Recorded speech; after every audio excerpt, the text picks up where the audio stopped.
Hey everyone, it's Alex, and welcome to Altered Academy. In this guide, we'll be discussing the Yzmir Starter deck. This guide is going to be divided into 3 separate sections. The first, where we're going to be breaking down each of the individual cards in the deck. Secondly, we're going to be talking about some of the combos in the decks to help you pilot it successfully. And third, we're going to be doing a live gameplay session with the deck on Board Game Arena so that you can see it in action.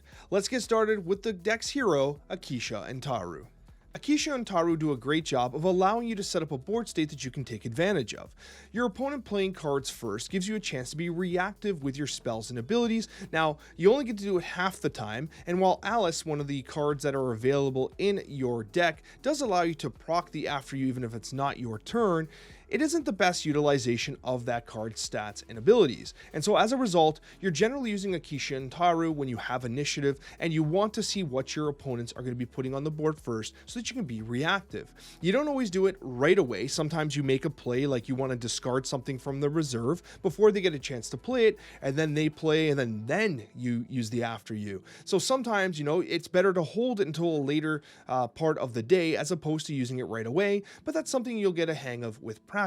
But as a whole, I do think Akisha and Taru do represent a very powerful combination, especially with this particular archetype, but there might be some more powerful hero abilities in the game as a whole, but this does represent a very good strategic option for those that like to think. The next card we need to talk about is the Studious Disciple. Now, while being small, one of the things that's very notable about this particular archetype is that the statistics don't really matter as much as opposed to other factions, because with this particular faction, you're able to disrupt the opposing board so effectively so that you're able to win locations and expeditions with relatively small power levels. But the Studious Disciple has one major trick up their sleeve. From reserve, you're able to discard it to discount the cost of your spells. We have a number of very powerful spells, and this ability to discard will allow you to curve out more effectively and sneak some additional disruption into turns to gain an advantage. So honestly, it's a fantastic card. And the next card we got to talk about is the Monolith Archivist. Now, the reason why this out of faction rare from Ortis is in your deck is simply to stall out the advancement of your opponent. Because of its incredible stats as a 2 cost, the defender tag doesn't really matter. You're essentially trying to get to the later stages of the game so that you can take best advantage of all of your control-based tools. The risk you run is that your opponent might run you over in the early game, and the Monolith Archivist helps to prevent that to a certain degree.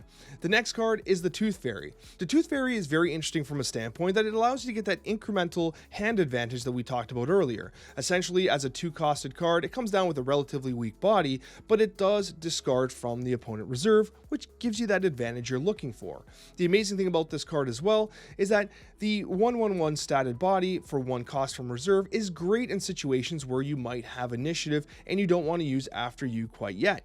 You can kind of play it out from your reserve and see what they do. They play a card and then you use after you, right? So these kind of small cards that can poke and prod your opponent to see what they're going to do and how they're going to position their board state can be really advantageous for you. And then that takes us to the Stargazer. Nothing fancy here.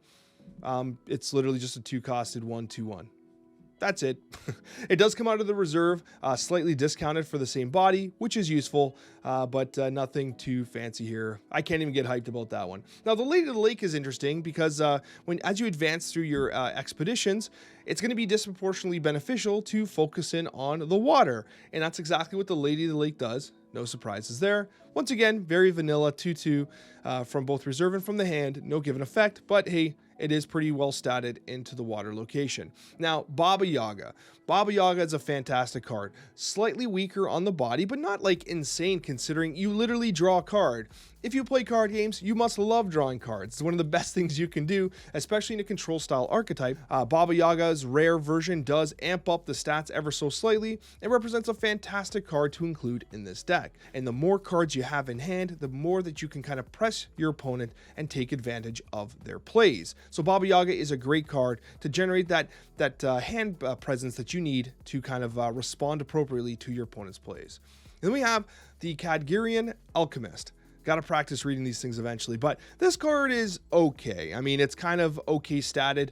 You come down as a 3/3 basically. It comes out of the reserve as a 1/1/1 for 1.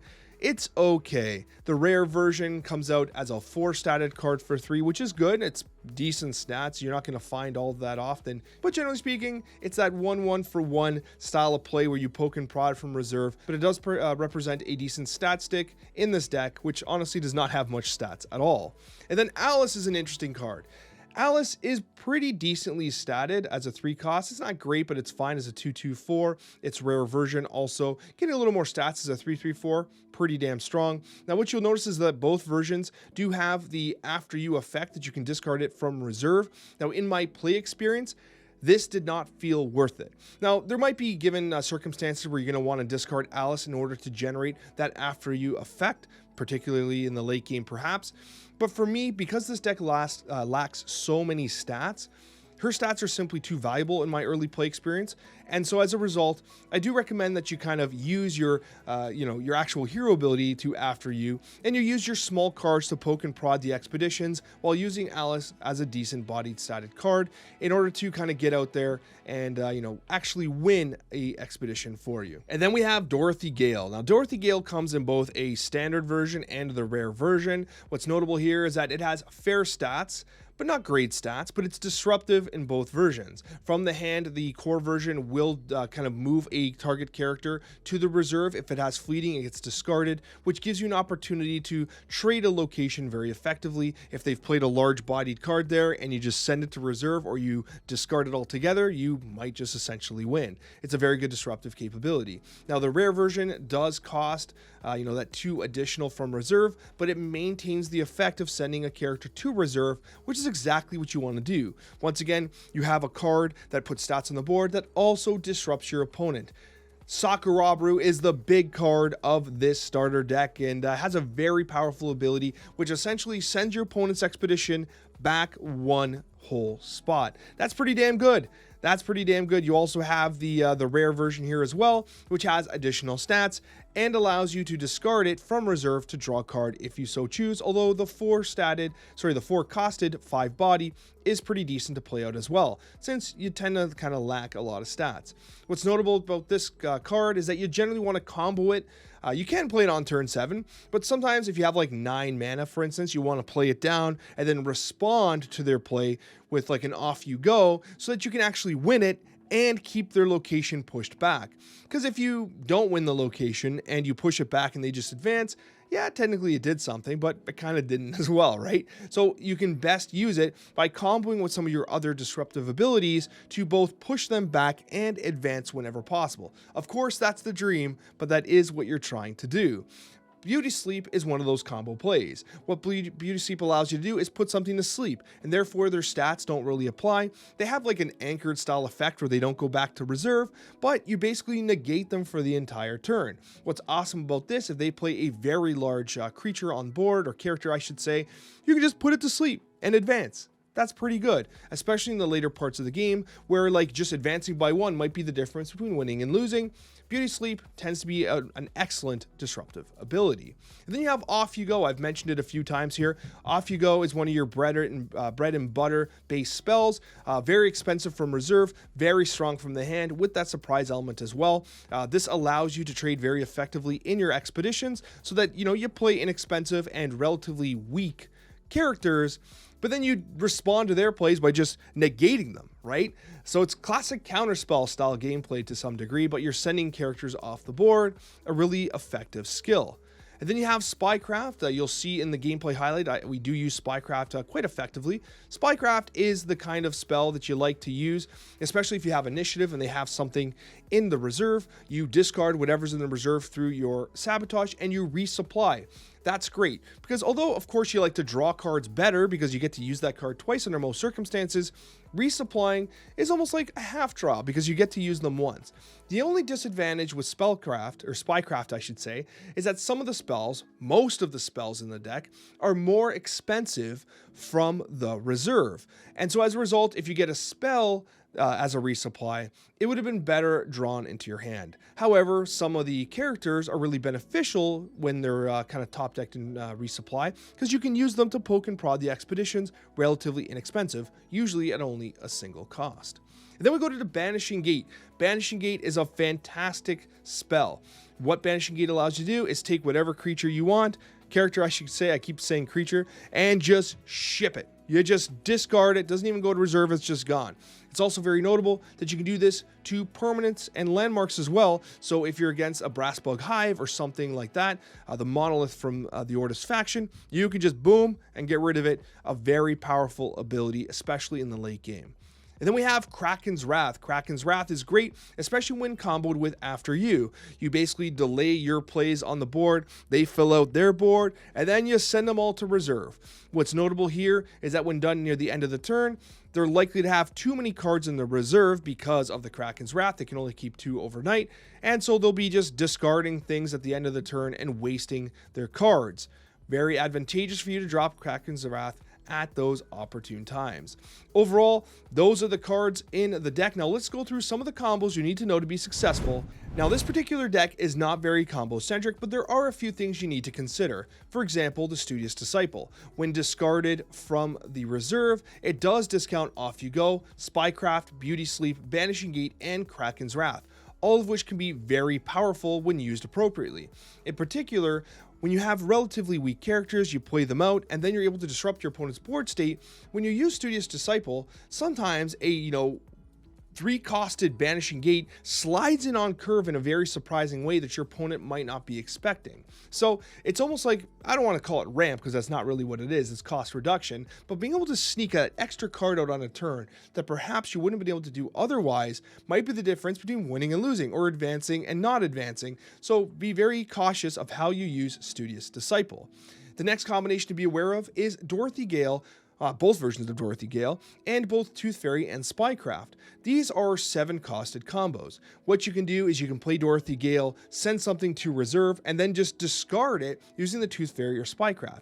If something already has fleeting, it'll go to discard pile already. However, if it does not have fleeting, you can basically just take it out completely by using this combination of Dorothy Gale and one of your sabotage removal cards.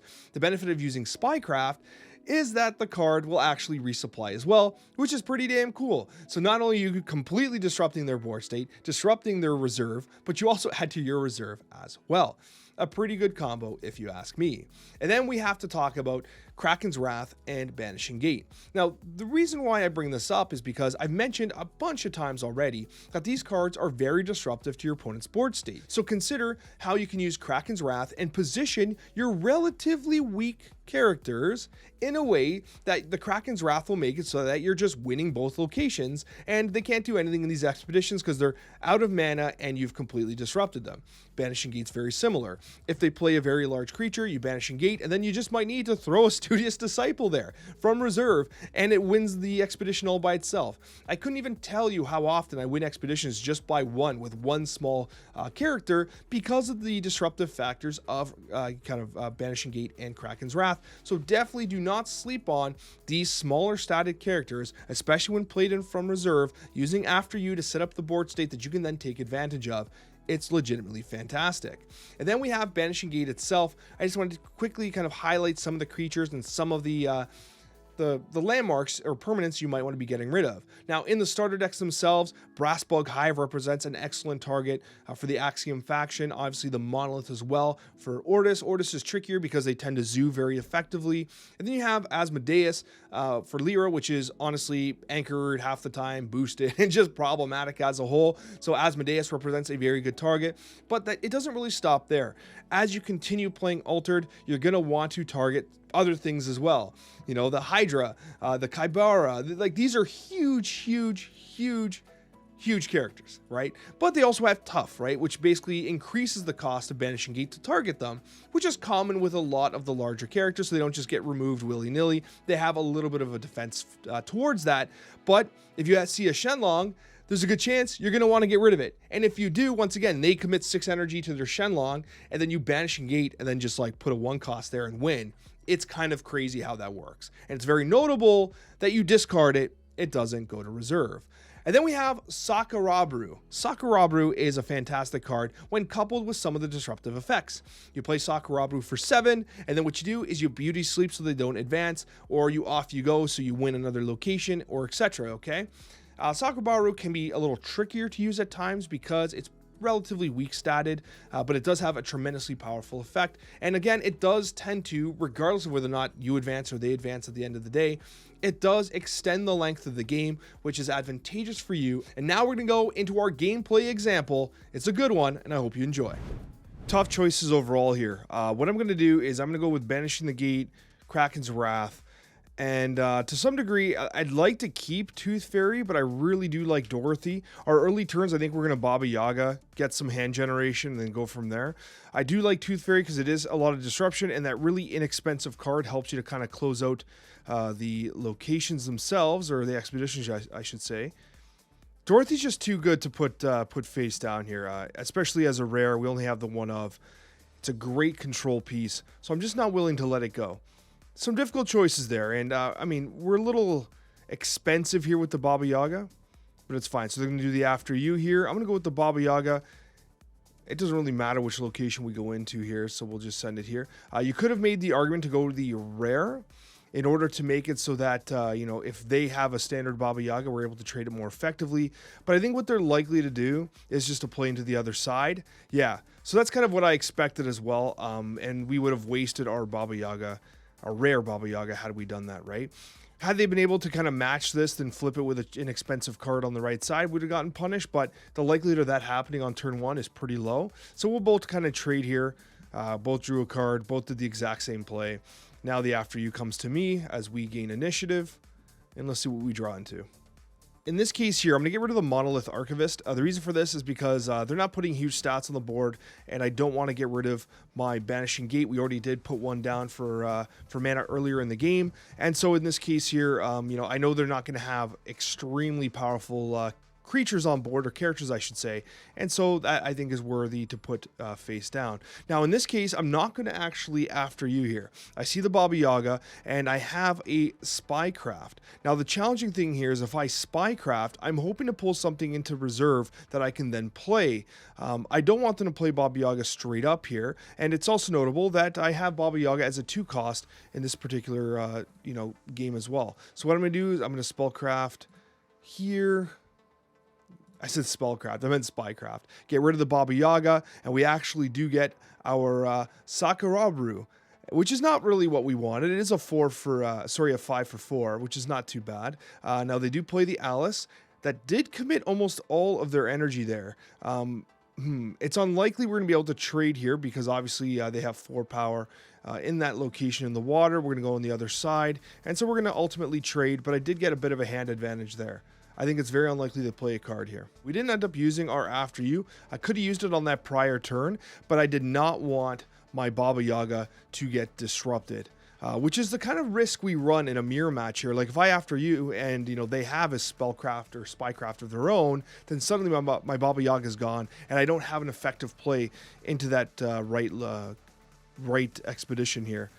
We do have Yzmir Stargazer. We have Kraken's Wrath. Now, I'm going to put down the Kraken's Wrath here.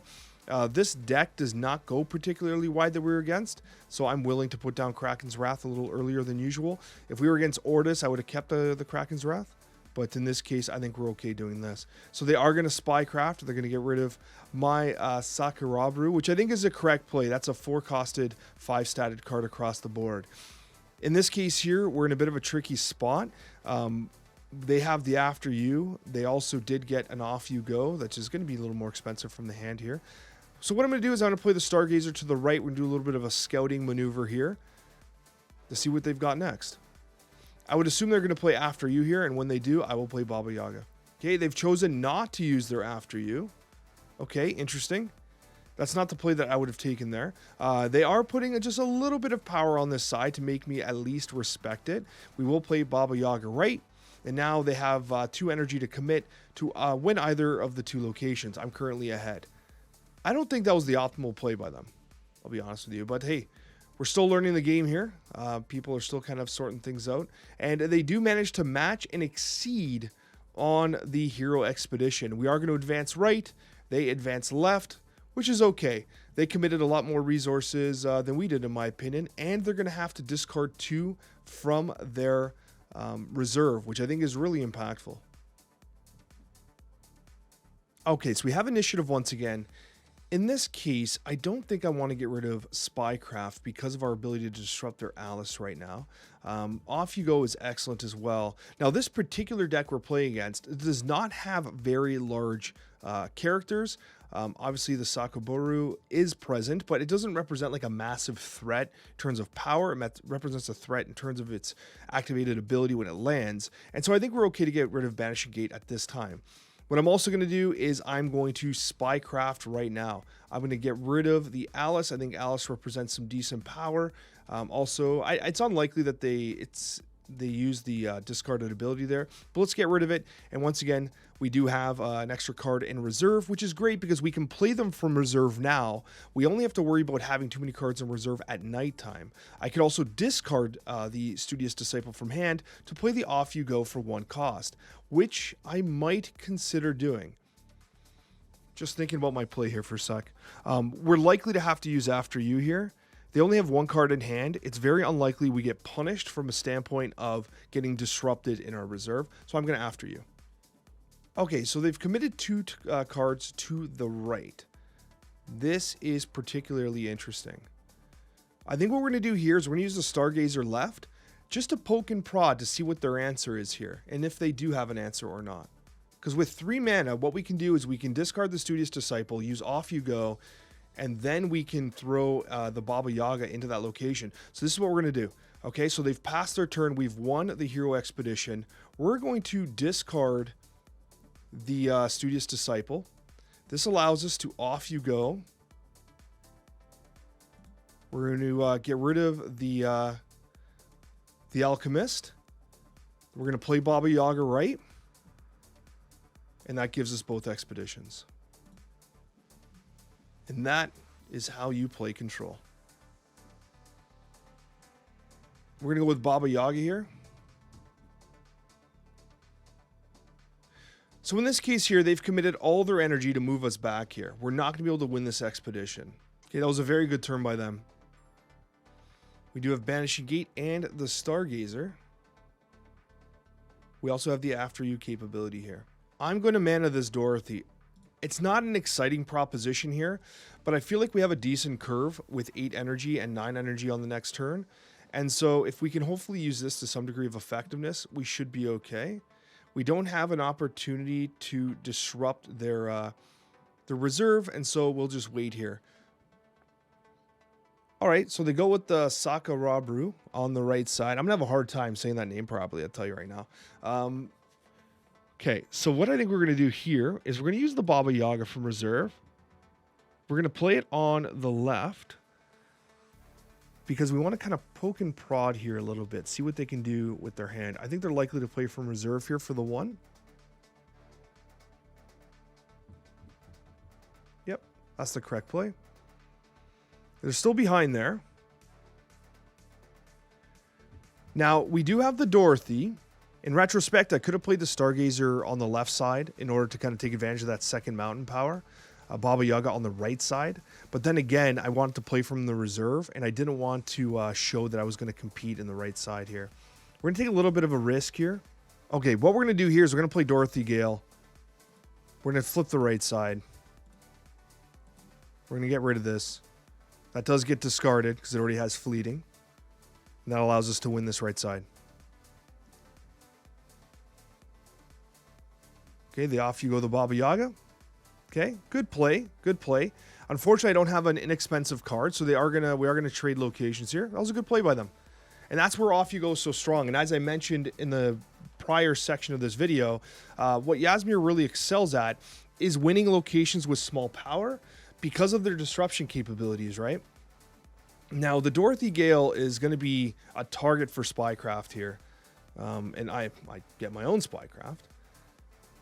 So we'll have to see how this plays out. Now, because we're close to finishing the game, you could make the argument of holding energy, but I don't think we're going to. Just need to think. Dorothy for 5. We want 9 because we can Dorothy Banishing Gate. We want the Stargazer. Alice is fine from a stats perspective. I think we're going to get rid of the Alchemist.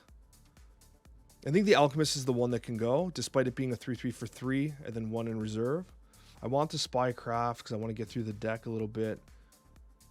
This is less expensive. Okay, I'm going to put down the Alchemist. Now, the mana decisions are by far one of the hardest things you can do in this game. There's no question. Very difficult decision. If they after you us... Oh, see? Tooth Fairy. Perfect. Get rid of that Dorothy. Yeah. I knew that Dorothy was at risk there. That was an excellent play by them, honestly. Very good. Very, very, very good. We're going to get rid of this Off You Go, just so that we can get into the deck a little bit. Okay, it's not the greatest target to get rid of an Off You Go yourself. Okay, but we do get a 1-1 for 1. A 1-1-1 for 1. I gotta keep practicing saying that next little line there. Okay. Before costed Off You Go. We're gonna play the Alchemist here for 1, just to poke and prod a little bit. They've now used their After You. We have to win. We can just play him on the right here, I think is fair. Now, obviously, our Off You Go is 4 costed, open-faced in the reserve here. They have 2 cards in hand. Beauty Sleep, they're going to negate the power of the Alchemist. It's a very expensive play, in my opinion. Now, thankfully, the Stargazer does give us the ability to win this particular location here with the Mountain's power alone. If they don't have an answer here, we should be able to Alice. Oh, they play Dorothy.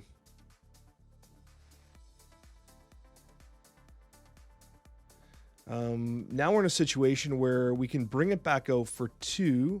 And that concludes our game. We end up victorious. Playing down the Stargazer for the 2 power is simply enough to win. It edges out the Mountains. They are tapped out on their mana, so they have no recourse. We combine our Expeditions for victory. Despite the fact that it is a mirror match, you're able to see in a couple turns where I was able to gain an advantage by using my tools effectively, and that's exactly what this deck does. So if you're interested in Control and Altered, this is one of the best factions that you can lean into in the game. Thank you so much for watching, and we'll see you in the next Altered TCG video.